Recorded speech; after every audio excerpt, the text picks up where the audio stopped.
Hello, hello, hello, and good morning! Today, ayan, at maggigisa-gisa ako ng mga kabote.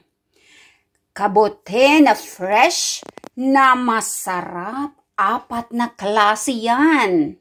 So, ito ang supilo bahbero, medyo brown, ayan. At itong yellow ang cantarili, yan. At ito namang white ay ang Valia Oracat. At itong isasahog na tinay ang parasol. Akansiani, ayan. So, ang gagawin ko, mga palangging, diyan lang muna siya sa kawali, wala siyang water.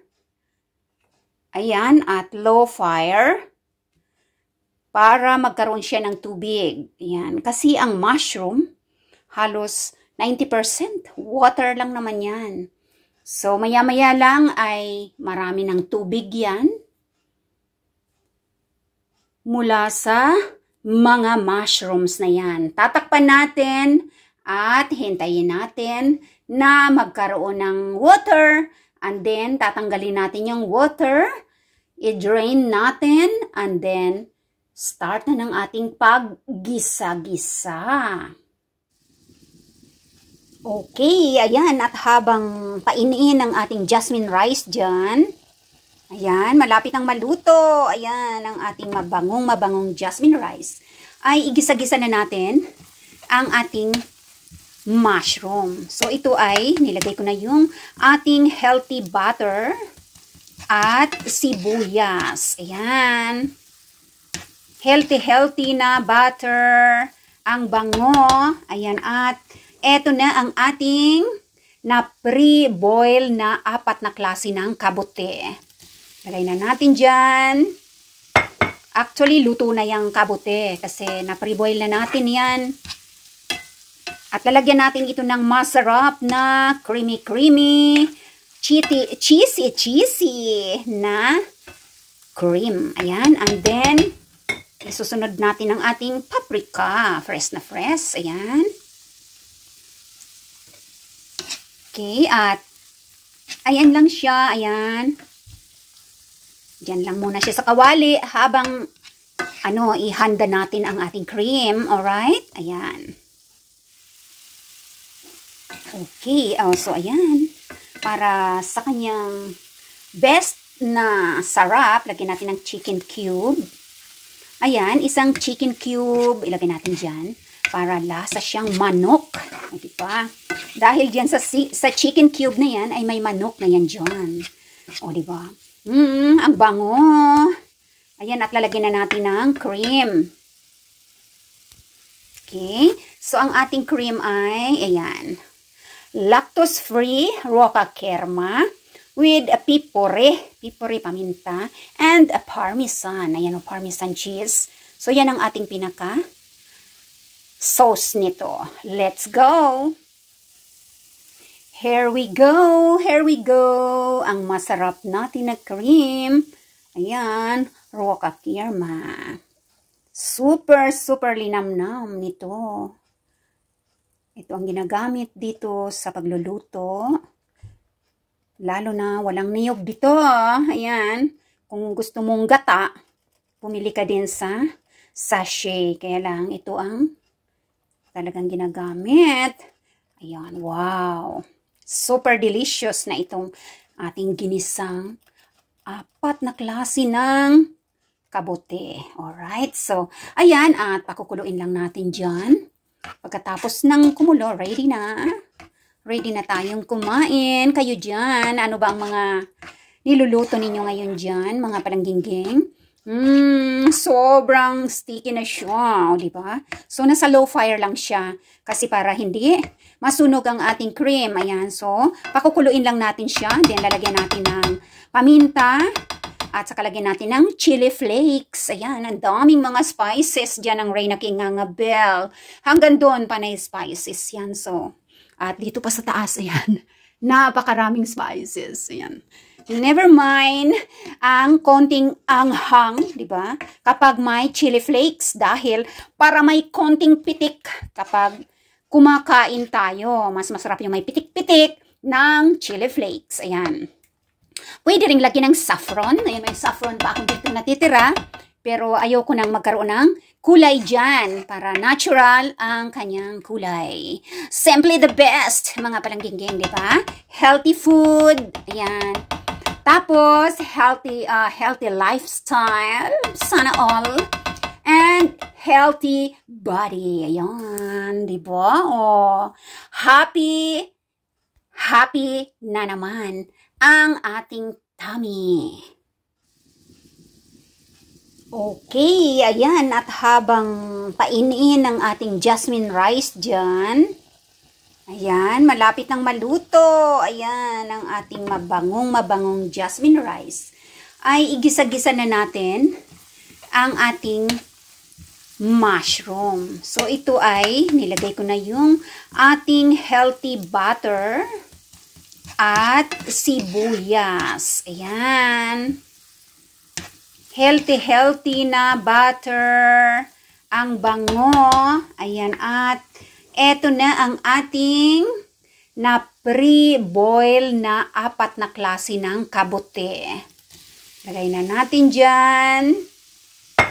Actually, luto na yung kabote kasi na pre-boil na natin yan.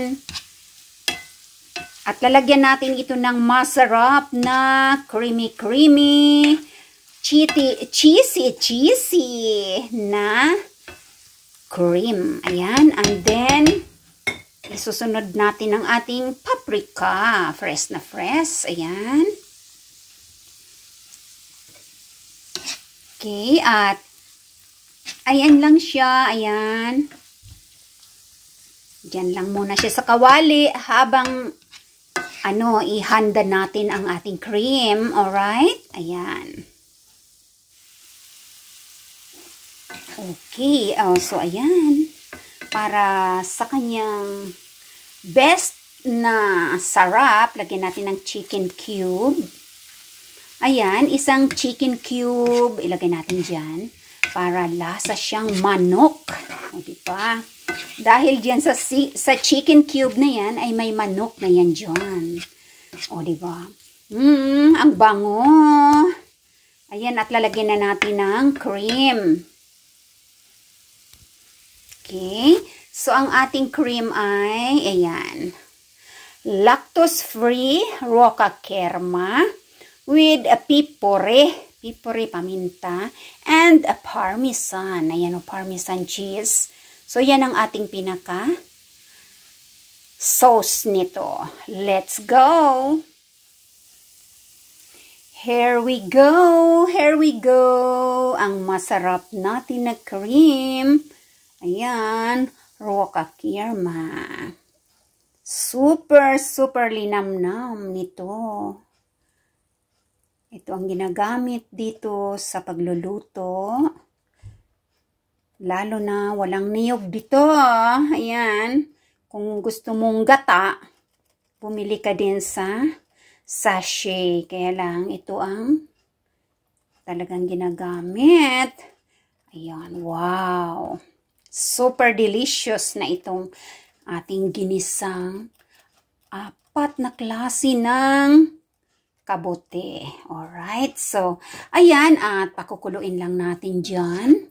Pagkatapos ng kumulo, ready na. Ready na tayong kumain. Kayo dyan. Ano ba ang mga niluluto ninyo ngayon dyan, mga palangging-ging? Sobrang sticky na siya, o, diba? So, nasa low fire lang siya. Kasi para hindi masunog ang ating cream. Ayan. So, pakukuluin lang natin siya. Then, lalagyan natin ng paminta. At saka lagyan natin ng chili flakes. Ayan. Ang daming mga spices dyan ng Reina King Ngangabel. Hanggang doon panay spices yan. So, at dito pa sa taas. Ayan.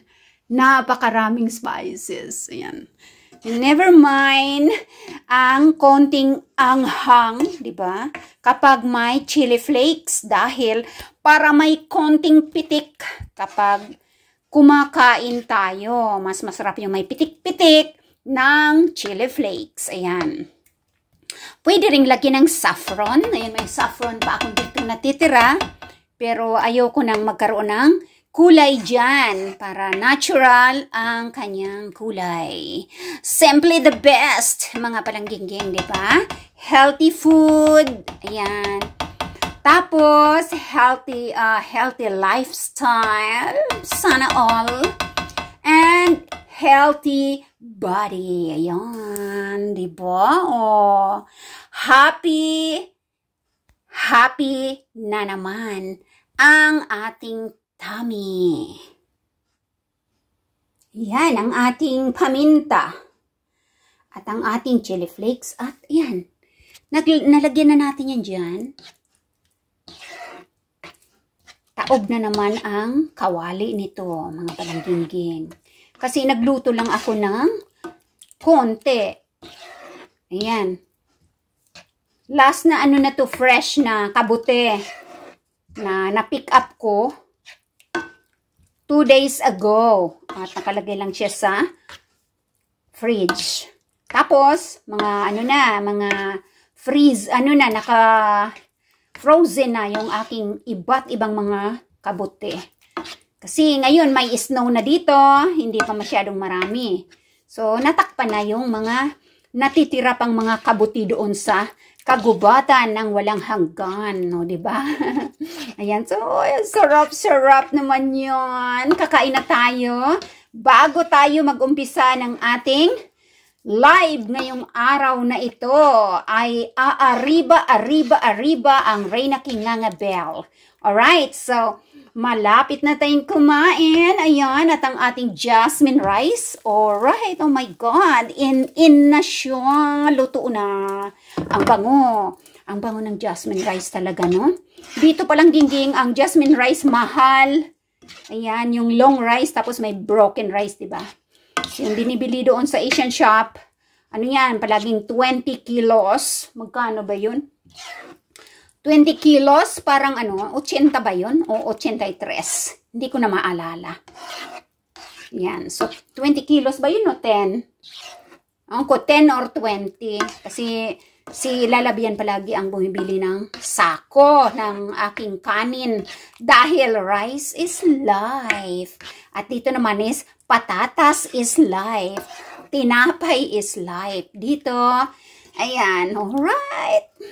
Tikman na natin. Nasaan ang ating kutsara na pangtikim? Ayan.